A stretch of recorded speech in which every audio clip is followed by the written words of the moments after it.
It is Friday, May 16th, and I think the game is over. Is it Friday? It is Friday. I know. What day is it? Yeah. You know what's the most wild thing about this event?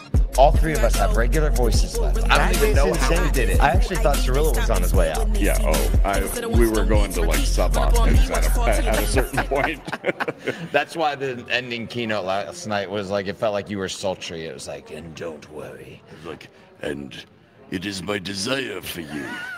There came the accent. There came the accent comes out. You didn't even know you did it. We found a new accent for Cirillo this week. All I can think about is this must be what the Eagles felt like after winning the Super Bowl. Yeah. They won by so many points. The next morning they're like, I think we won. I think we won. Yeah. We couldn't have asked for a better outcome of ASOTU CON 2025. From the comments and the feedback we've been getting from dealers, from the industry partners. You know when the industry partners are like, best event we've ever had? Yeah. You know you're doing it right. Because they go to all of them. You know? Right, and that's indicative of the fact that meaningful conversations were happening. And we got to do the closing keynote too, which was we a lot did of fun. get to do the closing keynote. I think it was one of the most impactful things for me to experience that alongside both of you, right? And hear your stories uniquely told. A lot of times we're always on stage together or with someone else, and we got the opportunity to kind of share deeply what's meaningful to us about this industry. It was really cool. I think one of the other really neat things that kind of gets challenged and then people go, no, actually keep it that way, is we keep everything at 30 minutes throughout the entire event. And it always, people say, the most painful part. I wanted more. And I always say to them, like, did you really? And they're like, actually, no, it was just, and then I was able to ask questions and carry conversations. So it's a fast-paced event, but those 30-minute segments allow people to get just what they want, just what they need from the content, the conversations, and then carry those into the halls and carry those into side conversations or dinner or spaces like that.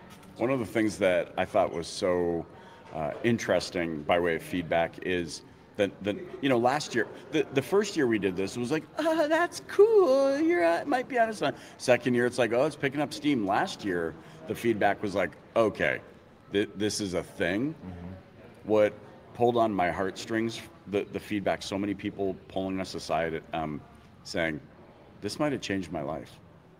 And I hope that doesn't come off as pompous or whatever. It's like, but kind of that is the mission, is we want an environment and we want people to know that there is an ecosystem that they are a part of, a community that they are a part of that can have an impact to change lives. And so the fact that people are walking away today with that, wanting more, longer sessions, but leave them wanting more, that sort of thing, having real meaningful conversations in the halls, and then walking away almost, I don't have the right words, maybe with almost like a sense of mourning that it's over already. Like they wanted it to go like an extra day. Yeah, it's like mourning and hope all at the same time. Right. I think everyone's had the experience in some element of their life, and it could be in education, it could be in sports, where you realize all of a sudden you walk into a room or you meet some people and you realize like there's another level of this game that I didn't even know existed. And a lot of times in the industry or in business in general, that level has a financial number attached to it.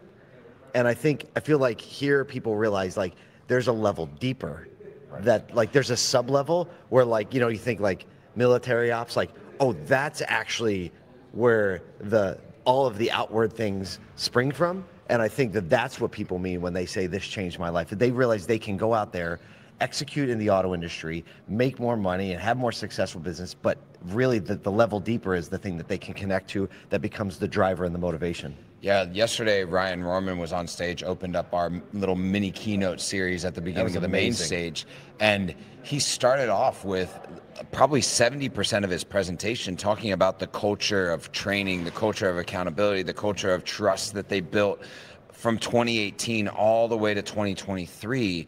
And if you've seen Ryan on LinkedIn talking about the data and the tech stack and the CDP and the things that they're doing, he set that up with, if we hadn't done the work from 2018 to 2023, 5 years of culture work, of leaning into their people, of training, of setting expectations, of building trust, they would have never been able to do the things that they're doing today with the tech and building processes around the profitability and the things that they're getting out.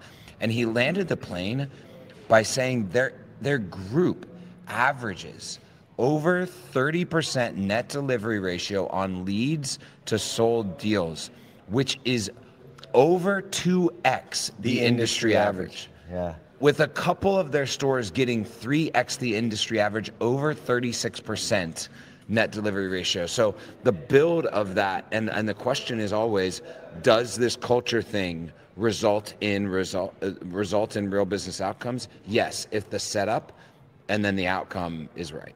Well, listen, I mean, speaking of wanting more, building something awesome, and us wanting to do more and build something so that they get results. You guys made some pretty cool announcements yesterday. Why don't you tell us about it?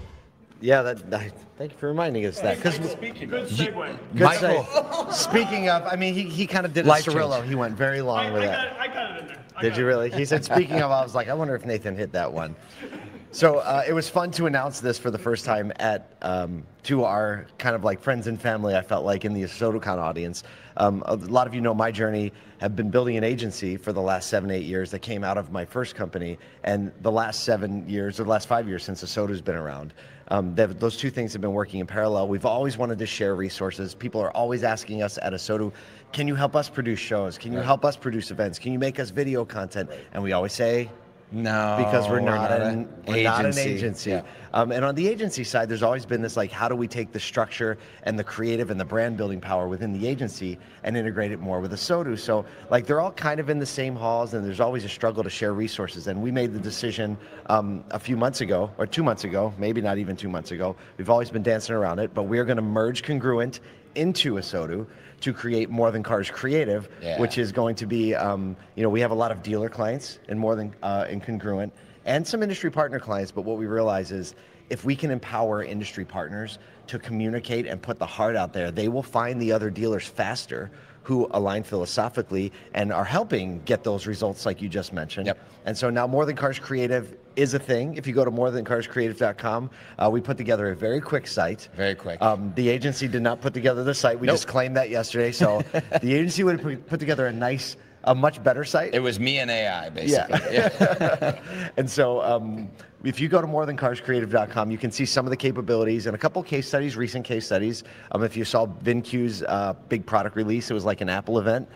We produced that. That was kind of the first official More Than Cars Creative project. And we hope that if you're an industry partner out there, you'll check it out. And we want to help you do bigger, better, dream bigger, and execute well. Well, this has been an amazing week. Next year, we'll be back here in just south of Baltimore in Hanover, Maryland. The same week, right after Mother's Day. Circle it now. Circle it now.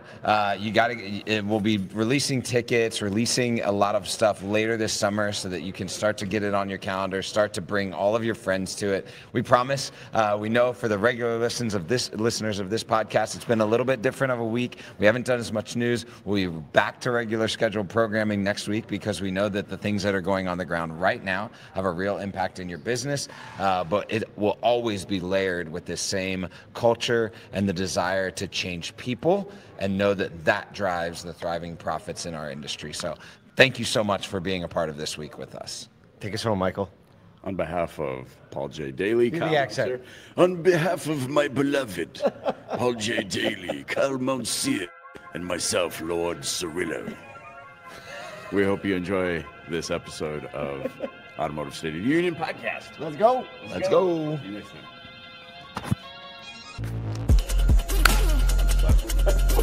It's over, dude.